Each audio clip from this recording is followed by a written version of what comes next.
लिखो ढोला मारू, वो नहीं है जो आप समझ रहे हो। राजस्थान की कितनी अच्छी प्रेम कहानी है और हमने क्या रेड मार के छोड़ी है इसकी। ढोला मारू कहते पौवा दिमाग में आता है।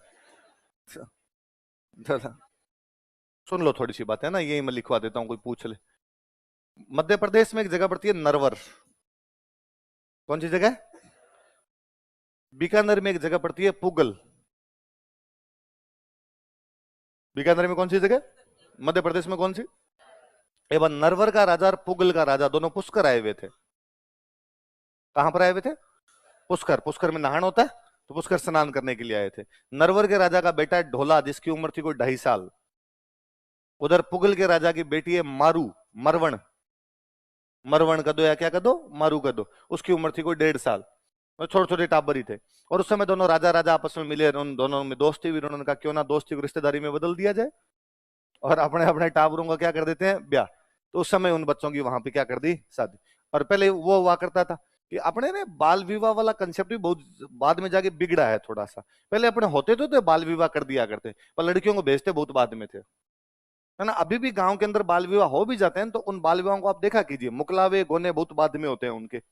तो वो मुकलावे वगैरह बाद में किए जाते थे, तो कहा भाई ब्याह तो अभी कर दो और बाद में भेज देंगे। अब उसके बाद में जो नरवर के राजा थे वो मर गए। नरवर के राजा मर गए, तो वहां राजा कौन बन गया?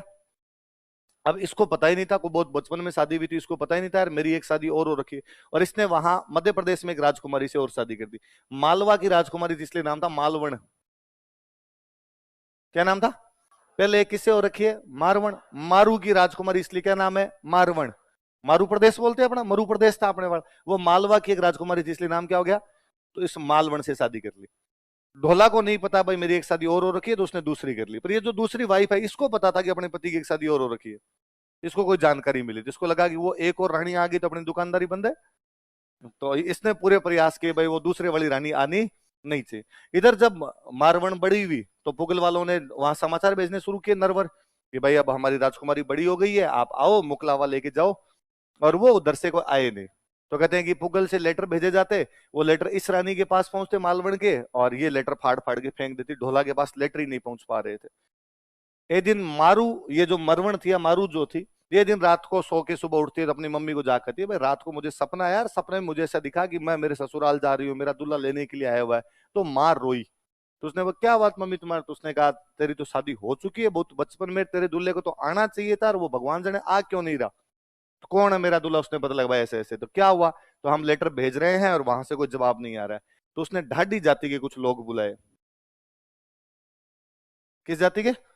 कल मैं संगीत जीवी जातियों में ढाडी जाति, उसने ढाडी जाति के लोग बुलाए। उनको कहा कि देखो लेटर तो नहीं पहुंच पा रहा, पर तुम तो पहुंच जाओगे दरबार में, और तुम दरबार में पहुंच के ये बात गा के सुना दो। वो ढोला के दरबार में पहुंचे, उन्होंने ढोला के दरबार में जाके वो बात गा के सुनाई कि ढोला किधर बैठा हुआ है, एक ब्याह और हो रखा है तेरा। ढोला को पता चला, तो ढोला ने आके अपनी रानी को कहा भाई मेरी तो एक शादी और हो रखी है, मैं उसको लेके आऊंगा। तो रानी को लगा यार बाजी तो हाथ से निकल गई, अब क्या किया जाए। फिर कहानी में कई ट्विस्ट है कि वो फिर वैसे अपने यूं पति कहती है कि देखो अभी तो सर्दी का मौसम चल रहा है, तो इतनी भयंकर बाहर ठंड पड़ रही है ना, और आपको घर से बाहर नहीं जाना चाहिए, बीमार हो जाओगे। तो बेचारा नहीं जाता। थोड़े दिनों में गर्मी आ जाती है, तो उसने कहा वो तुम तो राजस्थान जाओगे, राजस्थान में कितनी भयंकर गर्मी पड़ती है, वहां लू लग गई तो तुम्हारे बीमार हो जाओ। थोड़े दिनों में बरसात आती है, उसने कहा चौमासे में तो घर से बाहर जाता ही कौन है, चौमासे में तो साधु मुनि अपनी जगह से नहीं हिलते, तो तुम कैसे जाओगे। तो कई दिन तक तो वैसे रोकती है। फिर एक दिन ढोला सिग्नल तोड़ ताड़ के आ ही जाता है। ढोला ने कहा छोड़ो यार एक ब्याह और करके आते हैं। फिर ढोला यहाँ आता है, पुगल के अंदर मारू को लेके वापस जाता है। बीच में फिर कई ट्विस्ट है, डाकू वाकू मिलते हैं, ढोला सबको मारता हुआ वापस पहुंचता है, अपने दोनों रानियों मारवण और मालवण के साथ हंसी खुशी जीवन व्यतीत करता है। तो वो जो कहानी अपने राजस्थान की, वो कहानी क्या है, ढोला मारू। और सबसे फेमस कहानी भी, क्योंकि आपने तो कहते ही है कि मर्दर थारे देश में निपजे 3 रतन, एक ढोलो दूजी मारवण तीजो कसुमल रंग। या तो हमारे ढोला हुआ या मारू या कसुमल, लाल रंग जो था वो हुआ हमारे, तो शौर्य का प्रतीक रहा। और या ढोला मारू हुए थे। तो